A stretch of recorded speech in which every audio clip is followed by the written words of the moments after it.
Olá, seja muito bem-vindo e bem-vinda aqui no Nada Trivial. Hoje é dia de Turma do Fundão, nosso quadro de neurociência aplicada à educação.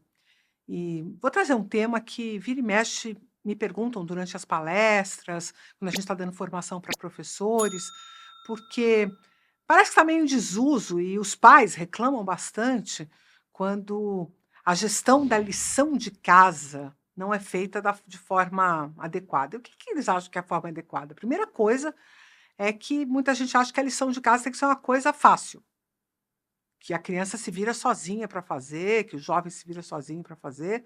E o mais importante, que a criança tem que acertar, né. Então, quantas vezes eu já não vi pais corrigindo a lição para mandar para o professor uma coisa correta, né.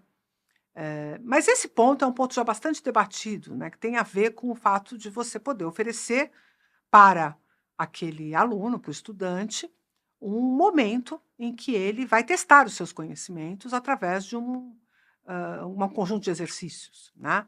Nem sempre as lições de casa são bem montadas pelos professores, né, então eu não vou defender aqui a qualquer lição de casa sem nenhuma discriminação, mas eu vou defender a ideia da importância da lição de casa para o próprio processo de aprendizado. Porque uma das coisas que a neurociência traz de forma muito robusta é que para o processo de aprendizado é necessário que novos circuitos sejam construídos, né? Então, novas sinapses sejam realizadas, e o mais importante, que elas se fortaleçam a ponto de serem facilmente ativadas. Isso é uma coisa que as pessoas têm muita dificuldade de compreender quando não se aprofundam no funcionamento do cérebro, porque parece uma coisa meio estranha e meio distante.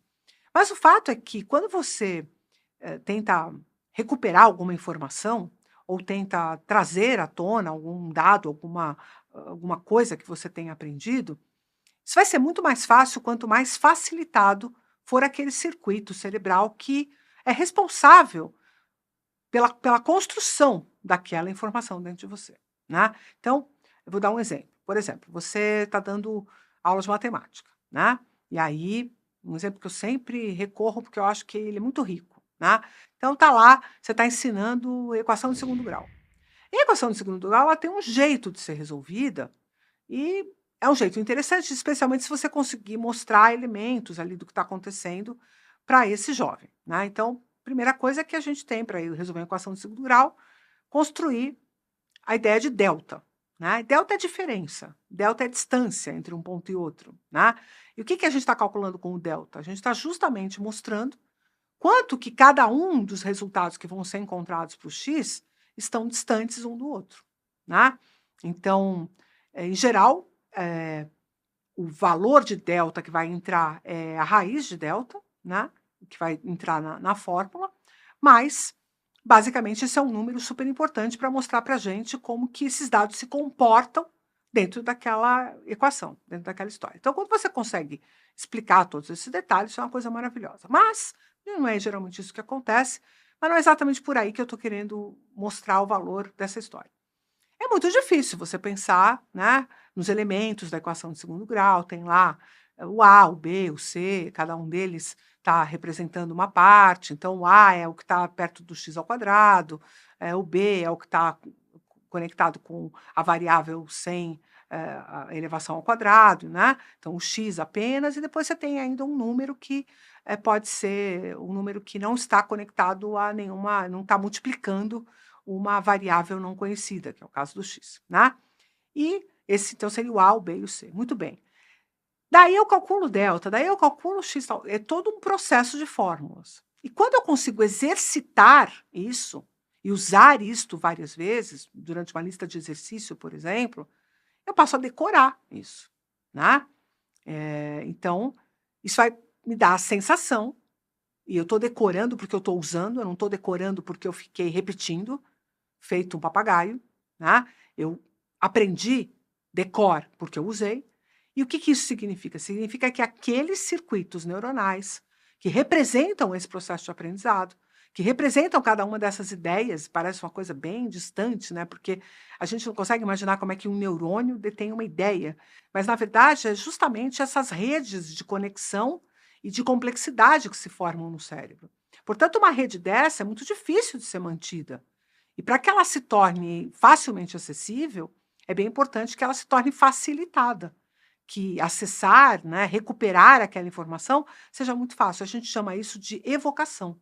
Então, que o processo de evocação seja muito fácil. Por quê? Se eu sento para fazer uma lista de exercícios, tem lá 4, 5, 6, 10 equações de segundo grau, e eu rapidamente consigo aplicar a fórmula e resolver os problemas e encontrar o X, eu vou me sentir confortável com relação àquele conhecimento. Portanto, eu não vou ficar barganhando, não querer realizar, por exemplo, uma prova que tem aquele conhecimento. Muito pelo contrário. Uma criança que domina um conteúdo, um jovem que domina um conteúdo, ele tem vontade de fazer a prova. Né? Então, e como é que a gente alcança isso? A gente alcança isso repetindo, muitas vezes, aquela prática. Agora, imagina se na sala de aula nós ficássemos apenas fazendo esses. E olha que muitas escolas têm feito isso, para tentar justamente minimizar o fato das pessoas não se engajarem com a lição de casa em casa. Né? Ou até mesmo um aluno liga para o outro e copia o exercício do outro, e tudo bem, né? A criança não entende, o jovem não entende o papel daquilo na vida dele. Então, porque ele também não foi reforçado pelos pais naquele conceito.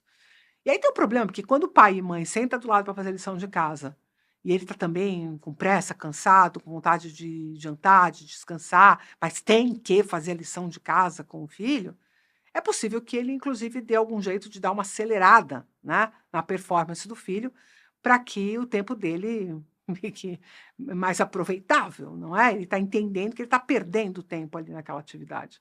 Só que é justamente nesse momento que a gente ensina a estudar. É justamente nesse momento que a gente dá o exemplo. E é através dessa lição de casa que os dados serão repetidos de forma a facilitar, a tornar estes circuitos facilmente ativáveis. E qual é o resultado disso? A criança, o jovem, fica confortável em relação ao conhecimento. E aí ele não sofre mais quando for passar por uma avaliação. E mais, ele começa a perceber, através de uma autoestima que vai se valorizando, que vai ficando mais robusta, justamente a sua potência em aprender. Porque uma das coisas que mais quebra, né, especialmente no tema matemática, mas pode ser outros temas, né, tem jovens, por exemplo, que têm dificuldade com interpretação de texto, crianças que têm dificuldade com aula de ciências, porque acham que tem que decorar os nomes das coisas. Todas essas situações podem ser minimizadas se a evocação desses conteúdos for facilitada. E isso se dá muito, obviamente, pela importância que o indivíduo está dando àquele conteúdo, mas isso é muito difícil numa criança, num adolescente, que tem tantos outros interesses que ele considera mais importantes, mas também através da repetição. Então, na lição de casa, eu tenho a oportunidade de criar ali um ritmo que vai deixando a sensação de que ele está cada vez mais potente e mais capaz de realizar aquela tarefa. Isso aumenta muito a percepção de competência e deixa eles menos ansiosos em relação ao processo de avaliação. E olha, uma dica para o próprio professor de matemática que teve a paciência de me ouvir fazendo essas correlações aqui, né, simplistas. É muito importante que o indivíduo tenha essa percepção de competência aumentando enquanto ele está fazendo a lição de casa. Então, é muito comum a gente ir colocando a lição de casa do mais fácil para o mais difícil, e sempre aumentando o grau de dificuldade. Eu sugiro que você faça uma coisinha um pouquinho diferente. Isso serve para qualquer área, mas na matemática é muito fácil de perceber e de aplicar isso. Você pode começar com uma coisa um pouco mais fácil, aumenta um pouco a dificuldade, e lá pelo meio coloca uns 2 ou 3 exercícios que não são tão fáceis quanto aqueles do começo, mas que já são coisas que ele já conseguiu se habituar e que ele vai conseguir realizar de forma fácil. E depois volta a criar um pouco mais de dificuldade, porque se você sempre vai aumentando a dificuldade, chega lá, né, o exercício vai de A a J. Quando ele chega na letra G, né, dos exercícios lá, o 6º ou 7º exercício, ele já não está mais conseguindo fazer. E aí ele não tem pique para ir até o J. Né? Então, se esse balanço de dificuldade for acontecendo de forma a permitir que ele tenha essa percepção de competência, ele vai debruçar-se emocionalmente sobre aquilo, e essa repetição, esse exercício de repetição, esse momento de recapitulação do que foi visto em sala de aula, acaba sendo muito, muito positivo. Atenção apenas a um fato: pai, mãe que acompanham seus filhos e os professores quando forem dar orientação para os pais. Né? é muito importante que o indivíduo leve para a escola o seu erro. Não tem importância. Faz parte do jogo ele errar a lição de casa e ele poder corrigir esta lição de casa junto com o grupo e perceber aonde é que ele está tendo mais ou menos dificuldade. E o professor deve ter uma atenção específica para isso. Mas também é muito importante que essa lição de casa não seja feita num dia antes do dia que tem que entregar. Vamos dizer que a gente está falando de um jovem do Fundamental 2. Né? Ele tem várias aulas de história, né? Desculpa, várias não, 2 aulas de história, né? Uma na, sei lá, na terça e outra na sexta. Aí ele faz a aula de terça-feira, recebe uma lição de casa para fazer, e a aula está fresca na mente. O ideal é que ele faça aquela lição daquele dia, naquele dia. E depois, a próxima aula é sexta, na quinta-feira ele revise a lição que ele fez, e antes de ir para a sala de aula. Então, qual é a lição de casa efetiva? É aquela que vai realizar a tarefa do dia, no máximo no dia seguinte, mas de preferência no dia, e também revisar a lição de casa do dia posterior. Desta forma, o aprendizado fica muito bom e a lição de casa é aproveitada ao máximo. Essa é a visão que a gente tem a partir da perspectiva do funcionamento cerebral, mas também provada por muitos professores ao longo de toda a história da educação. Por isso que muita gente não abre mão da tal da lição de casa.